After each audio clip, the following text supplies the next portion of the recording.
Hey, listening squirrel's doing this much earlier, so hopefully.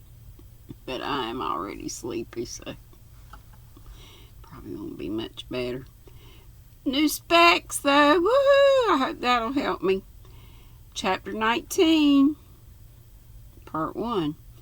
Not what you'd call conclusive, said Sergeant Weatherall with his usual gloom. Craddock was reading through the report on Harold Crackenthorpe's alibi for 20th December. He'd been noticed at Sotheby's about 3:30, but was thought to have left shortly after that. His photograph had not been recognized at Russell's tea shop, but as they did a busy trade there at tea time, and he was not a habitué,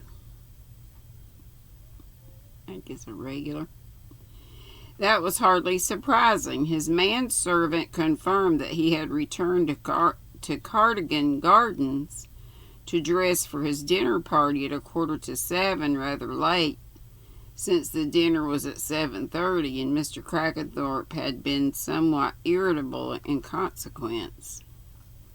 Did not remember hearing him come in that evening, but as it was some time ago, could not remember accurately.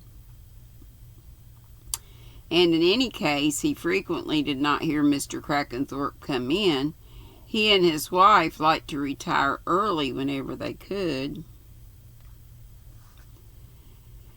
The garage in the mews where Harold kept his car was a private lockup that he rented, and there was no one there to notice who came and went, or any reason to remember one evening in particular. All negative, said Craddock with a sigh. He was at the caterer's dinner, all right, but left rather early before the end of the speeches.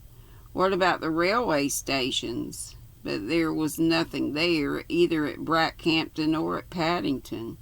It was nearly 4 weeks ago, and it was highly unlikely that anyone would have remembered. Craddock sighed and stretched out his hand for the data on Cedric. That again was negative, though a taxi driver had made a doubtful recognition of having taken a fare to Paddington that day sometime in the afternoon.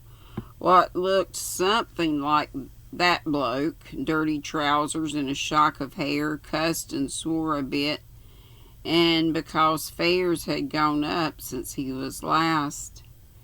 In England, he identified the day because a horse called Crawler had won the 2:30, and he'd had a tidy bit on. Just after dropping the gent, he had heard it on the radio in his cab and had gone home forthwith to celebrate. Thank God for racing, said Craddock, and put the report aside. And here's Alfred, said Sergeant Weatherall. Some nuance in his voice made Craddock look up sharply. Weatherall had the pleased appearance of a man who has kept a tidbit until the end. In the main, the check was unsatisfactory. Alfred lived alone in his flat and came and went at unexpected times. His neighbors were not the inquisitive kind, and were in any case office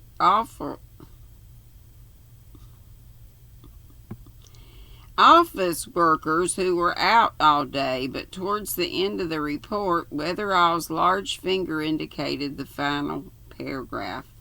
Sergeant Leaky,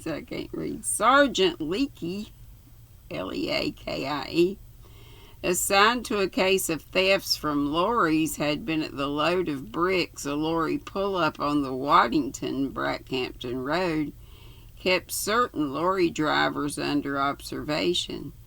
He had noticed at an adjoining table Chick Evans, one of Dickie Rogers' mob. With him had been Alfred Crackenthorpe, whom he knew by sight, having seen him, gave evidence in the Dickie Rogers case. He'd wondered what they were cooking up cooking up together. Time 9:30 p.m. Friday the 20th December. Alfred Crackenthorpe had boarded a bus a few minutes later, going in the direction of Brackhampton.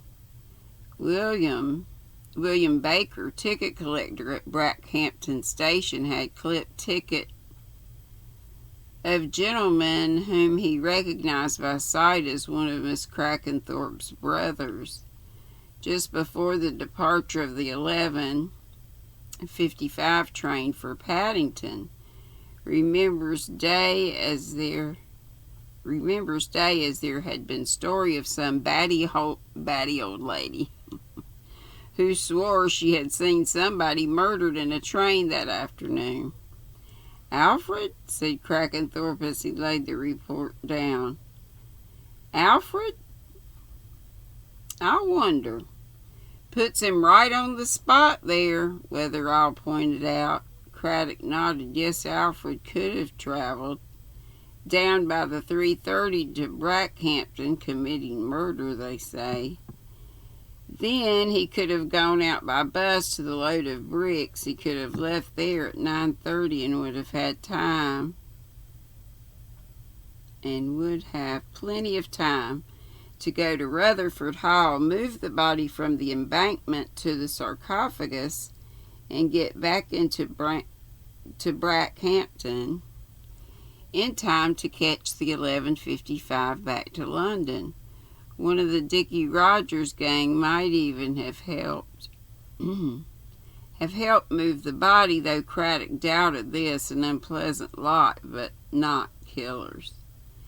"Alfred?" he repeated speculatively. And that's all of part 1. And I know that was very, very short, but I'm going to stop there for now. Who knows? I may come back today, but I may not. So I do have a live at 5. I hope to see y'all there. Be sweet, don't be ugly. Bye-bye.